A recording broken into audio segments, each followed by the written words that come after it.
প্রিয় প্রবাসী স্বামী, লিখলাম ঈদের চিঠি। একটি বছর ঘুরে আসলো সবার ঘরে, আবারও খুশির ঈদ। সবাই কত খুশি, আপনার মা বাবা ভাই বোন সবাই আপনার পাঠানো টাকায় খুব খুশি মনে ঈদের শপিং করেছে। কিন্তু জানেন স্বামীজান, শুধু আমি খুশি হতে পারছি না। হয়তো বলবেন, তোমার কিসের অভাব, তোমাকেও তো টাকা দিয়েছি। হ্যাঁ স্বামীজান, টাকা পেয়েছি, কিছু কেনাকাটাও করেছি, কিন্তু যখন দেখছি চারপাশে সব ভাবিদের চাচিদের স্বামী বিভিন্ন জেলা থেকে কাঁধে ব্যাগ নিয়ে বাড়িতে আসছে ঈদ করতে, সবার বউয়েরা স্বামী এসেছে বলে ঈদের 4-5 দিন আগে থেকেই নতুন জামা কাপড় পরা শুরু করেছে স্বামীকে দেখাবে বলে। বিশ্বাস করেন স্বামীজান, সবার আনন্দ দেখে যখন ঘরে ফিরি কষ্টে বুকটা ফেটে যায়। আপনি নেই বলে আমার ঘরটা কেমন শূন্য।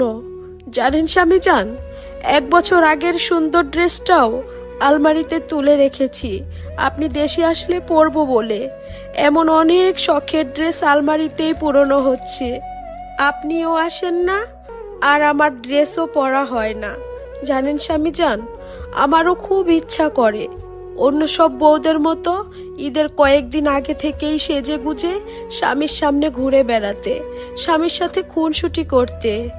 ও স্বামীজান, শুনেন না, আমার টাকা লাগবে না, দামি শাড়ি লাগবে না, গহনা লাগবে না, আমার শুধু আপনাকে লাগবে। আপনি কেন বুঝেন না? বৃদ্ধকালে টাকা শাড়ি গহনা দিয়ে কি করব আমি, যদি শখের বয়সে আপনাকে না পাই? থাকেন আপনি বিদেশে, আপনি বিদেশে বসে কষ্ট করেন, আর আমি দেশে কষ্ট পেতে পেতে মরে যাই। তারপর দেশে আইসা আরেকটা বিয়া কইরা আপনি সংসার কইরেন। আপনার তো আমারে লাগবো না, আপনার বাড়ি ঘর আর টাকা পয়সা লাগবো। ভালো থাইকেন, একলা একলা ঈদ কইরেন, শ্যামাই রাইন্দা খাইয়েন।